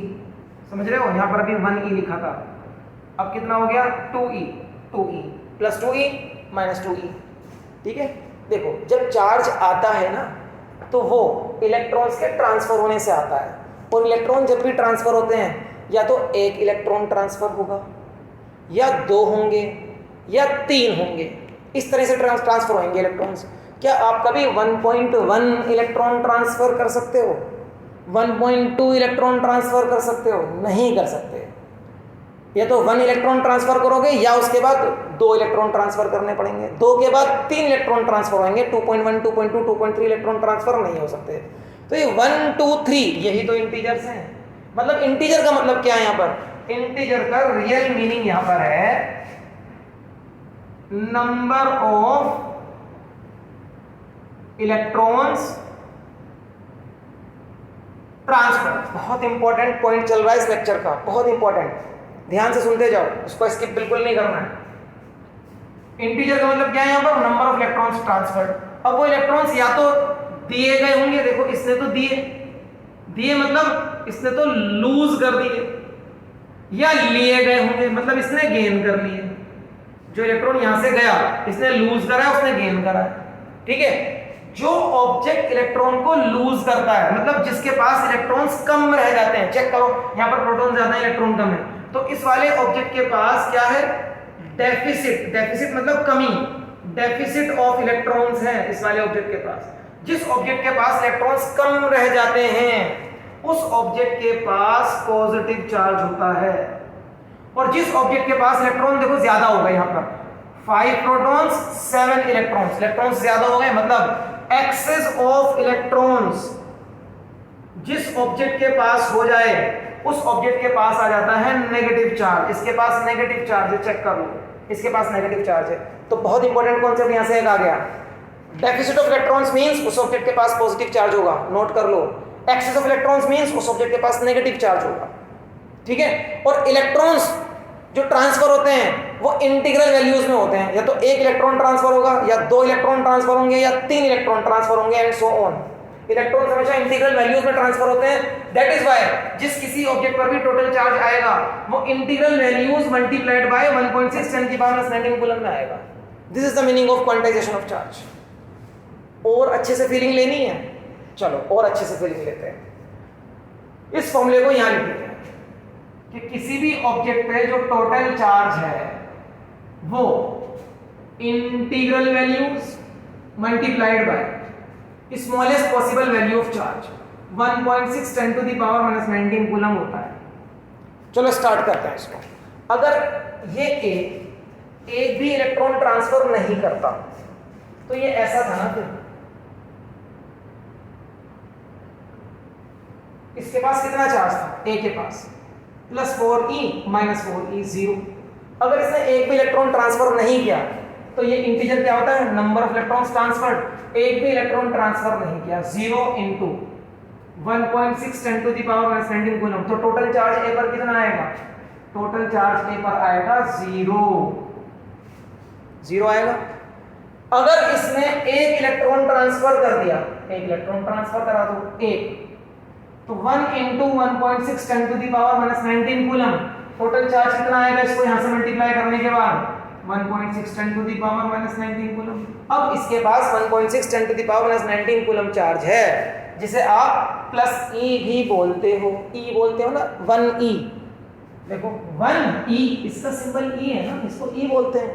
e is 1.6 10 to the power -19 coulomb. आगे बढ़ते हैं। अगर इसने 2 इलेक्ट्रॉन्स ट्रांसफर करा दिए तो टोटल चार्ज कितना आ जाएगा? 2 × 1.6 3.2 × 10 to the power -19 coulomb, and so on. अगर 3 इलेक्ट्रॉन्स ट्रांसफर कराता है कोई भी ऑब्जेक्ट तो उस ऑब्जेक्ट के पास चार्ज हो जाएगा 3 × 1.6 4.8 10 टू द पावर -19 कूलम। या 4 इलेक्ट्रॉन्स ट्रांसफर अगर हो जाएं तो charge on the object will be 6.4 10 to the power -19 coulomb, and so on. ऐसे चलता रहेगा, ठीक है ना। अब देखो टोटल चार्ज, जैसे जैसे नंबर ऑफ इलेक्ट्रॉन्स ट्रांसफर बढ़ते जा रहे हैं टोटल चार्ज भी बढ़ता जा रहा है, बढ़ेगा, ठीक है। अब इस ऑब्जेक्ट पर टोटल चार्ज, अगर कोई इलेक्ट्रॉन ट्रांसफर नहीं हुआ तो 0 था, एक इलेक्ट्रॉन ट्रांसफर हुआ तो इतना चार्ज हो गया। समझ में आ रहा है? और अगर एक और इलेक्ट्रॉन ट्रांसफर हो गया तो चार्ज हो गया सीधा ये 1.6 10 टू द पावर 19 कूलम से जंप करके वैल्यू सीधा पहुंच गई किस पे 3.2 10 टू द पावर 19 कूलम पर। इट मींस इन दोनों वैल्यू के बीच में जितनी भी पॉसिबल वैल्यूज हैं वो चार्जेस एग्जिस्ट नहीं करते।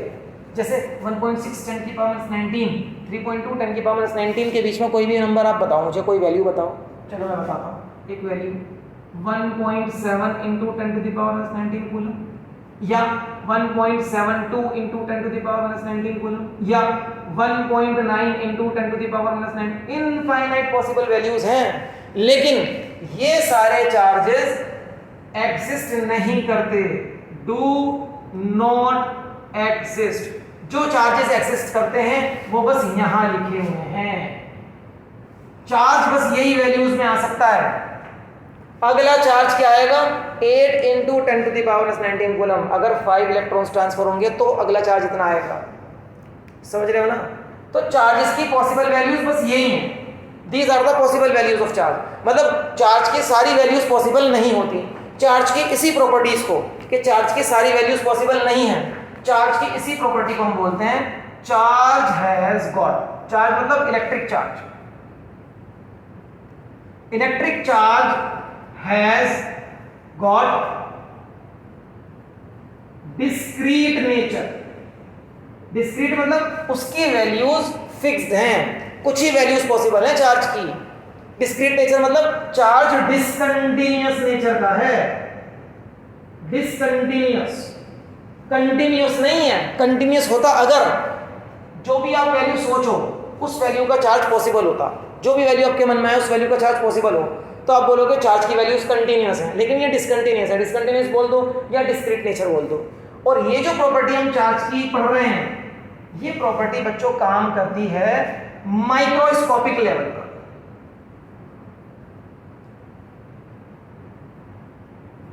माइक्रोस्कोपिक लेवल पर काम करती है। माइक्रोस्कोपिक लेवल मतलब छोटे लेवल पर। मैक्रोस्कोपिक लेवल पर डिस्क्रीट नेचर ऑफ चार्ज काम नहीं करता। मैक्रोस्कोपिक का मतलब क्या है? बड़ा लेवल। बड़ा लेवल मतलब जहां पर बड़े बड़े अमाउंट ऑफ चार्जेस यूज होते हो। जैसे 1 कूलम ऑफ चार्ज। क्या 1 कूलम ऑफ चार्ज बहुत बड़ा वैल्यू ऑफ चार्ज है? यस। कैसे पता चलेगा? चलो इसको भी पता कर लेते हैं। 1 कूलम ऑफ चार्ज क्या बहुत बड़ा चार्ज है, इसको पता करना है। इसको पता करने के लिए चलो मैं यहाँ से बोर्ड पर स्पेस बना लेता हूँ रब करके। उससे पहले आप पॉज करके, अगर आपने नोट्स कंप्लीट नहीं करे तो नोट्स कंप्लीट कर लें। मैं आपके लिए एक शॉट ले लेता हूँ।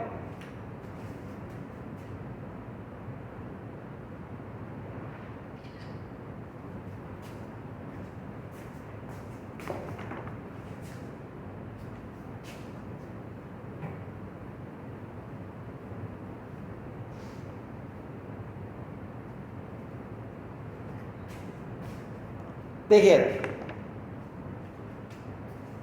आपको ये बताना है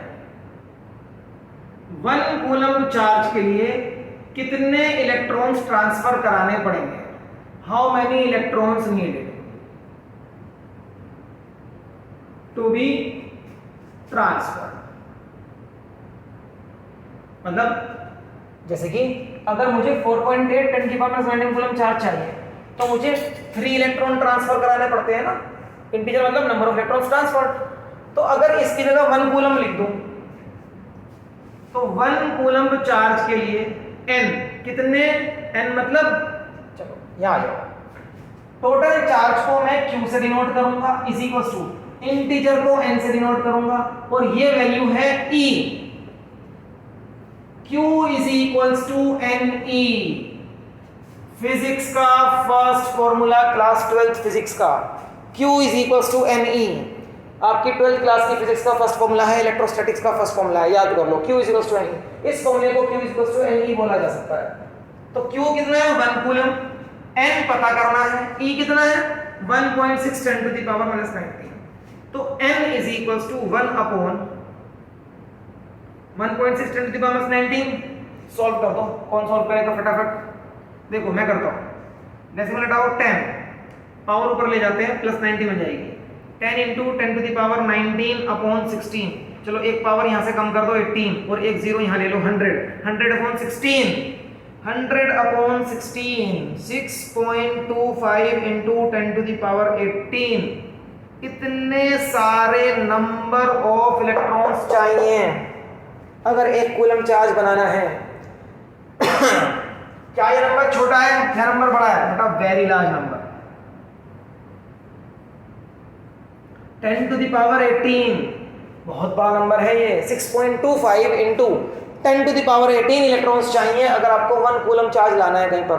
तो इट मीन्स ये 1 कूलम चार्ज जो है ये बहुत बड़ा चार्ज होता है, वेरी बिग चार्ज या very large amount of charge. और 10⁻⁻6 कूलम इस मैग्नीट्यूड के चार्जेस हम अपने डे टू डे लाइफ में एनकाउंटर करते हैं। इस मैग्नीट्यूड के चार्ज ये भी लार्ज अमाउंट ऑफ चार्ज है। जब चार्जेस का अमाउंट लार्ज होता है इसको बोलते हैं macroscopic level. Macroscopic level 10⁻⁻6 1 coulomb से बहुत छोटा है, लेकिन ये भी एक बड़ा अमाउंट ऑफ चार्ज है। किसके कंपैरिजन में? As compared to the charge of 1 electron when compared to charge of 1 electron जो होता है 1.6 10⁻⁻19 -19 पावर। बहुत छोटी वैल्यू है -19। समझो पॉइंट के बाद कितने सारे जीरो लगेंगे जब जाके कोई डिजिट आएगा 16 है ना, तो पॉइंट के बाद 19 डिजिट पे आएगा कुछ ना कुछ, ये है इसका मतलब। तो ये चार्ज जो होता है इलेक्ट्रॉन के पास ये बहुत छोटा चार्ज होता है, ये माइक्रोस्कोपिक लेवल है ये। और ये चार्ज जो हम डेली लाइफ में डे टू डे एक्सपेरिमेंट्स में या डे टू डे एक्सपीरियंसेस में एनकाउंटर करते हैं वो इस लेवल के होते हैं, 10⁻⁻6 लेवल के। ये बहुत बड़े होते हैं। इतने बड़े अमाउंट ऑफ चार्ज के सामने डिस्क्रीट नेचर ऑफ चार्ज को हम इग्नोर कर सकते हैं। इतने बड़े चार्ज के सामने मैक्रोस्कोपिक लेवल पर डिस्क्रीट नेचर को इग्नोर कर सकते हैं। लेकिन अगर माइक्रोस्कोपिक लेवल है, माइक्रोस्कोपिक लेवल का मतलब क्या है? माइक्रोस्कोपिक लेवल का मतलब है कि अगर इलेक्ट्रॉन्स जो ट्रांसफर हो रहे हैं वो 4 इलेक्ट्रॉन ट्रांसफर हो रहे हैं, 5 इलेक्ट्रॉन ट्रांसफर हो रहे हैं, या 10-20 इलेक्ट्रॉन ट्रांसफर हो रहे हैं, 100-200 इलेक्ट्रॉन ट्रांसफर हो रहे हैं, तो इस लेवल को हम माइक्रोस्कोपिक लेवल मानेंगे। इस लेवल पर चार्जेस की यही पॉसिबल वैल्यूज रहनी है और इसको हम बोलते हैं डिस्क्रीट नेचर ऑफ चार्ज। तो ये चीज समझ में आई आपको कि discrete nature of charge microscopic level पर लगता है, लेकिन मैक्रोस्कोपिक लेवल पर डिस्क्रीट नेचर ऑफ चार्ज को हम इग्नोर कर सकते हैं। खत्म नहीं होता, हम इग्नोर कर सकते हैं, बस ये बोल रहा हूँ। ठीक है, तो ये हो गया आपका डिस्क्रीट नेचर ऑफ चार्ज और ये हो गया आपका क्वांटाइजेशन ऑफ चार्ज। क्या क्वांटाइजेशन ऑफ चार्ज की फीलिंग आ चुकी है आपको, या अभी भी थोड़ा माइंड कुछ कह रहा है कि नहीं अभी एक तरीके से और समझा दो सर? चलो जाते जाते एक एग्जांपल आपको कर देता हूँ। ठीक है, देखो क्वांटाइजेशन ऑफ चार्ज का एक एग्जांपल सुनो, और ऐसा एग्जांपल जो क्वांटाइजेशन ऑफ चार्ज की सारी प्रॉब्लम आपकी दूर कर देगा। सुनो एक एग्जांपल, चलो मेरा एग्जांपल है नंबर ऑफ फुटवियर्स। फुटवियर्स कह लो या शूज कह लो। मेरा एग्जांपल है शूज को लेकर। बाजार से शूज खरीदने हैं आपको, बताओ कम से कम कितने शूज ला सकते हो? शूज की मिनिमम पॉसिबल क्वांटिटी बता दो पहले कितनी है। मिनिमम पॉसिबल क्वांटिटी 2 ला सकते हो। एक पेयर आता है ना, अगर कोई लंगड़ा शूज लेने जाएगा जिसका एक पैर नहीं है बाय चांस, उसको भी 2 शूज ही लेने पड़ेंगे, चाहे उसको यूज एक करना हो, है ना। तो minimum possible quantity of shoes 2 है। तो इस जैसा फॉर्मूला लिख लो कि टोटल नंबर ऑफ शूज, मतलब टोटल चार्ज लिखा है, यहां लिख लूं total number of shoes is equals to integer, यहां पर चलो इंटीजर लिख लेते हैं, multiplied by minimum possible quantity of charge. यहां minimum possible quantity of shoes है 2। अब देखो, या तो मैं शूज लूं ही ना 0, मुझे तो लेना ही नहीं है, तो यहां पर ये इंटीजर क्या डिनोट कर रहा है? यहां पर इंटीजर डिनोट कर रहा है कि आपने कितने पेयर लिए, है ना। या तो आप शूज ले ही ना, तो आप शूज नहीं ले रहे, टोटल नंबर ऑफ शूज आपके पास 0, या आप कम से कम एक पेयर तो लोगे, एक पेयर में 2 शूज आते हैं तो आपके पास 2 शूज हो गए, या उससे ज्यादा लेने हैं अगर आपको तो 2 पेयर लेने पड़ेंगे ना, 2 × 2 4 शूज आ गए। उससे भी ज्यादा लेने हैं तो 3 पेयर तो लेने पड़ेंगे ना, 3 × 2 6 शूज आ गए। भाई आप बाजार से या तो 2 शूज़ ला सकते हो, या 4 या 6 या 8। क्या आप बाजार से 1, 3, 5 ये वाले शूज़ ले सकते हो? नहीं ले सकते। ये वाली वैल्यूज पॉसिबल नहीं है शूज़ के लिए। इन दोनों वैल्यूज के बीच में 2 और 4 के बीच में 3 आ रहा है। 3 नंबर तो पॉसिबल है, लेकिन 3 नंबर ऑफ शूज़ पॉसिबल नहीं है। इसका मतलब है क्वांटाइजेशन ऑफ शूज़। क्या है quantization of shoes? Shoes are available in integral multiples of 2 which is the minimum possible quantity of shoes। अगर शूज खरीदने जाओगे बाजार से तो 2 के मल्टीपल में ही आएंगे। वैसे ही अगर चार्ज लोगे तो वो 1.6 10 to the power 19 कूलम के मल्टीपल में ही मिलेगा, क्योंकि 1.6 10 to the power 19 coulomb charge की सबसे छोटी वैल्यू है। उतना ही चार्ज होता है किसी इलेक्ट्रॉन या किसी प्रोटॉन पर। इन दोनों वैल्यूज के बीच में चार्ज कभी एग्जिस्ट नहीं करेगा। इन दोनों वैल्यूज के बीच में चार्ज कभी एग्जिस्ट नहीं करेगा। This is the meaning of quantization of charge। Quantization of charge का formula Q is equals to NE। Q is equals to NE। इसके आगे प्लस या माइनस लगा सकते हो। प्लस का मतलब क्या है? अगर इलेक्ट्रॉन्स लूज कर दिए, डेफिसिट ऑफ इलेक्ट्रॉन, तो जो भी चार्ज आएगा वो पॉजिटिव आएगा। अभी थोड़ी देर पहले बताया था। और अगर इलेक्ट्रॉन्स, ये जो नंबर ऑफ इलेक्ट्रॉन्स ट्रांसफर हो रहे हैं, ये किसी ने एक्सेप्ट कर लिए, तो एक्सेस ऑफ इलेक्ट्रॉन हो जाएगा उसके पास और उसका चार्ज हो जाएगा नेगेटिव। ये है बच्चों क्वांटाइजेशन ऑफ चार्ज। अब मुझे लगता है कि बिल्कुल अब इसमें आपको अच्छे से समझ में आ चुका होगा। नहीं आ रहा है अभी भी तो एक बार ये क्वांटाइजेशन का पार्ट दोबारा सुन लो, आ जाएगा, कोई दिक्कत नहीं होने वाली है। अब चलते हैं लास्ट प्रॉपर्टी की तरफ। बहुत छोटी और बहुत सिंपल प्रॉपर्टी है लास्ट प्रॉपर्टी। रब कर दूं या कॉपी करना है? चलो स्क्रीनशॉट ले लेते हैं।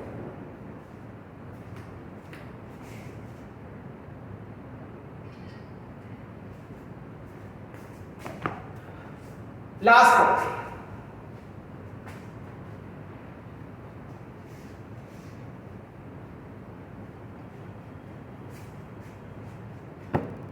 Last property, fifth property. ये क्या बोल रही है? ये प्रॉपर्टी बोल रही है, बहुत सिंपल सी प्रॉपर्टी है, चार्ज ऑन या charge of any object is independent of its velocity. किसी भी ऑब्जेक्ट का चार्ज उसकी वेलोसिटी पे डिपेंड नहीं करता है। मतलब क्या है इसका? मान लो कोई ऑब्जेक्ट है अभी रेस्ट पर, ये कोई ऑब्जेक्ट है रेस्ट पर और इसके पास चार्ज है 2 कूलम। अगर ये थोड़ी देर के बाद में यही ऑब्जेक्ट मोशन में आ जाए, ऐसे इधर की तरफ मूव करने लगे, तो क्या इसका चार्ज 2 कूलम से बदल जाएगा? नहीं बदलेगा, चार्ज सेम रहेगा चाहे वो रेस्ट पर हो या मोशन में। मास बदल जाता है। अगर ऑब्जेक्ट रेस्ट पर है तो मास कुछ और होता है और मोशन में होता है तो मास थोड़ा बहुत चेंज हो जाता है, ठीक है, लेकिन चार्ज चेंज नहीं होता। यही बता रही है वाली प्रॉपर्टी कि चार्ज किसी भी ऑब्जेक्ट का उसकी स्पीड पर, उसकी वेलोसिटी पर डिपेंड नहीं करता है, ठीक है। सो ओवरऑल ये 5 प्रॉपर्टीज हो गई हमारी चार्ज की। अगर आपसे कभी भी ये क्वेश्चन आ जाए, give 3 properties of electric charge, तो कौन सी 3 दोगे? एनी 3? नहीं। अगर आपसे 3 प्रॉपर्टीज पूछी जाएं तो फिर आप ये वाली 3 प्रॉपर्टीज बताएंगे, additive nature of charge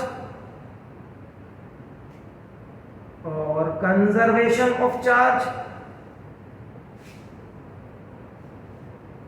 and quantization of charge. ये 3 प्रॉपर्टीज बताएंगे अगर 3 पूछी जाए। और अगर आपसे 5 प्रॉपर्टीज या सारी प्रॉपर्टीज पूछी जाए तो एक प्रॉपर्टी वो ऐड कर दीजिए, like charges attract and unlike charges, sorry like charges repel and unlike charges attract. और एक प्रॉपर्टी ये वाली ऐड कर दीजिए, charge of an object is independent of its velocity. तो सारी प्रॉपर्टीज हो जाएंगी। तो याद रखना, अगर 3 प्रॉपर्टी किसी क्वेश्चन में किसी एग्जाम में पूछ लूँ तो 3 फिर यही देनी है, ये इंपॉर्टेंट है, ठीक है। तो आज की क्लास हमारी कंप्लीट हुई और आज की क्लास में जो हमने कंप्लीट करा है वो क्या है? चार्ज की बेसिक प्रॉपर्टीज सीखी हैं और ये समझा है कि चार्ज ऑब्जेक्ट्स पर आता किस तरह से है, ठीक है। तो आज का लेक्चर कंप्लीट हुआ। नेक्स्ट लेक्चर में क्या करना है? नेक्स्ट लेक्चर में डिस्कस होगा, बहुत ज़्यादा इंपॉर्टेंट टॉपिक है और बहुत ज़्यादा फेमस टॉपिक भी है, and that is Coulomb's law of electrostatics. तो नेक्स्ट लेक्चर में हम Coulomb's law of electrostatics discuss करने वाले हैं। लेकिन उससे पहले एक बहुत छोटी सी इंपॉर्टेंट बात मैं आपको बता दूं बच्चों, आज हमने अपना ये 12th क्लास का फिजिक्स का जो सिलेबस स्टार्ट किया है, ये पूरा बैच हमारा कंप्लीट होगा 31 दिसंबर तक, सो दैट बोर्ड के एग्जाम से पहले थोड़ा बहुत आपको, मतलब थोड़ा बहुत नहीं, ठीक ठाक टाइम आपको रिवीजन का मिल जाए। ठीक है, नंबर 1। एंड नंबर 2, इस बैच में सिर्फ और सिर्फ 12th क्लास के ही टॉपिक्स में डिस्कस करने वाला हूँ, कुछ भी एक्स्ट्रा नहीं करेंगे। जैसे कि मैंने आपको एक अनाउंसिंग वीडियो थी अभी 3 दिन पहले, उसमें बताया भी था कि कोई ऐसा टॉपिक डिस्कस नहीं करेंगे जो कॉम्पिटिटिव लेवल का होता है। क्यों? क्योंकि इस टाइम पर बहुत सारे बच्चे मैंने देखा है अब वो 12th पर फोकस कर रहे हैं, और वो ठीक भी है। 12th पे फोकस करो, 12th को अच्छा करो, 12th अच्छी हो गई तो कॉम्पिटिटिव एग्जाम तो खुद ही अच्छा हो जाएगा। कहीं 12th बिगड़ गई तो ना 12th के रहोगे ना कॉम्पिटिशन के रहोगे। ठीक है, तो अब बहुत ज़्यादा क्रूशियल टाइम है, अपनी पढ़ाई को आप फोकस कर लीजिए, और मैं हूँ आपके साथ यहाँ पर इन क्लासेस को लेकर। अगर अभी तक भी आप पढ़ाई ठीक से नहीं कर पा रहे थे तो आइए इन क्लासेस में मेरे साथ, आपकी पढ़ाई बहुत बढ़िया होने वाली है, और फिजिक्स में आपको 0 से हीरो वाले लेवल पर लेके जाएंगे। तो मिलते हैं नेक्स्ट क्लास में नेक्स्ट टॉपिक के साथ। Till then bye bye.